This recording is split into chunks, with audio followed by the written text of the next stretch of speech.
Chers amis, bonsoir. Aujourd'hui, comme je vous l'avais indiqué, je voulais vous parler de santé et d'offres de soins sur le territoire. Donc, comme vous le savez, là, évidemment, la santé et le manque de praticiens, notamment de médecins, est un sujet excessivement important et quelquefois inquiétant pour la population. Il faut savoir quand même que je tiens à remercier le docteur Jean-Yves Le Mardelet pour le fait qu'il continue son activité alors qu'il pourrait être largement à la retraite et ce serait bien mérité pour lui. Donc je me permets de le remercier. Je vais vous dire, en ce qui concerne la santé, je vais vous parler du pôle de santé à l'ambulatoire. Le PSLA a été un atout important et pour pouvoir à ce que les professionnels de santé puissent s'installer dans un lieu qui soit moderne, adapté, qui corresponde à leurs besoins. Et donc, en fait, la commune est aussi partie prenante quand on recrute certains praticiens, puisque 5 cabinets payons aujourd'hui les loyers pour les cabinets qui ne sont pas occupés.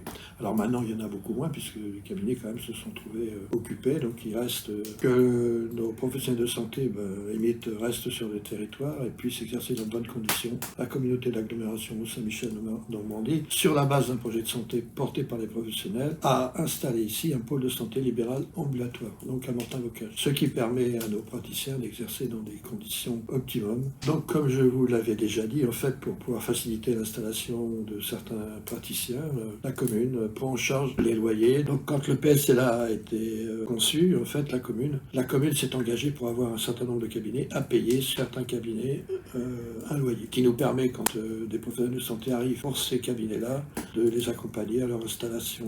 Donc, actuellement, le pôle de santé regroupe des infirmiers, des podologues, des ostéopathes, psychiatres, orthophonistes, médecins quand même, et kinés par exemple. Voilà, donc on a aujourd'hui au pôle de santé une offre de santé qui soit compatible. Viennent d'arriver 2 dentistes. En fait, aujourd'hui, au pôle de santé, il ne reste que 2 cabinets disponibles. Un médecin espagnol a eu ses autorisations C. Il est prévu qu'il arrive au mois de juillet.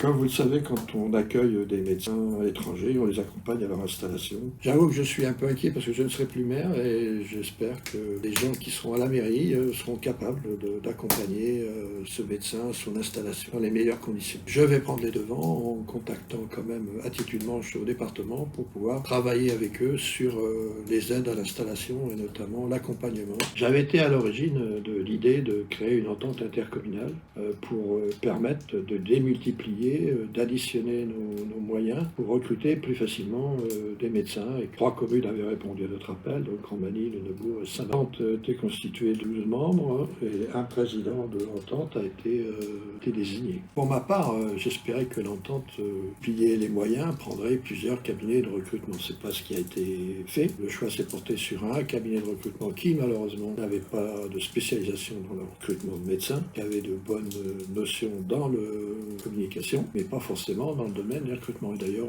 au bout d'1 an et demi, le cabinet s'est retiré. Une autre expérience a été menée avec une association qui aurait dû ou qui aurait pu nous faire avoir des médecins remplaçants, notamment des médecins en retraite qui avaient envie quand même de continuer à exercer. Donc c'était une utilité. Là aussi, malheureusement, cela n'a rien donné du tout. Pour résumer, au jour d'aujourd'hui, avec l'entente, les résultats sont pas là. Parce qu'il y a eu un travail, mais il n'y a pas eu de résultats. Ce que j'espère, c'est que si l'entente continue lors de la prochaine mandature, c'est qu'elle se décide à s'organiser et à être plus pragmatique, donc en s'adressant à des cabinets de recrutement pignon sur rue et qui sont capables de recruter des médecins français peut-être, mais aussi des médecins étrangers. Il faut savoir qu'aujourd'hui, la formation des médecins français, il n'y en a pas assez qui sortent, ça c'est déjà une chose. Donc la possibilité que l'on a, les chances que l'on a d'en avoir chez nous dans les quelques années à venir, c'est pas du tout certain. Donc en attendant, il faut peut-être continuer à chercher des médecins étrangers. Donc il faut aussi parler de Notre-Dame-des-Touchés. Notre-Dame-des-Touchés a un cabinet d'infirmiers qui, pour un certain nombre de raisons, aura besoin de trouver un lieu d'exercice. Donc il faudra que la collectivité les aide à s'installer dans un lieu d'exercice. Ça, c'est vraiment important pour Notre-Dame-du-Toucher. Il faut savoir que, vous voyez, des fois, on ne saisit pas les occasions. On aurait pu régler ce problème-là en 2022. Il y avait un bâtiment qui était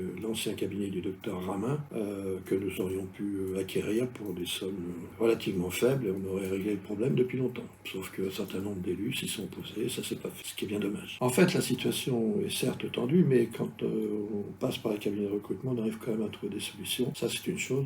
Ça a été le cas avec un médecin que nous avons dû recruter en 2021. Voilà, donc ça, c'est des choses qui sont possibles. Et puis, on continue à travailler quand même avec la communauté d'agglomération Mont-Saint-Michel-Normandie avec une approche estudiantine qui peut porter ses fruits. La seule chose, c'est que ça prendra du temps. Et donc, côté pragmatique, c'est régler les problèmes maintenant en se disant peut-être que dans 3-4 ans, des étudiants qui sont aujourd'hui en formation pourront avoir envie de revenir chez nous. Donc, en fait, l'offre de santé est un sujet relativement compliqué à gérer. Petit à petit, on voit quand même des professionnels de santé s'installer dans le pôle de santé. Il ne reste plus que 2 cabinets, donc ça, c'est le côté positif. Et puis, sur Notre-Dame-du-Toucher, on va forcément trouver une solution. Enfin, ça ne sera pas moi, mais des élus qui seront aux affaires, j'espère en tout cas, trouveront une bonne solution pour les infirmières de Notre-Dame-du-Toucher. Donc, je vous souhaite à tous une bonne soirée.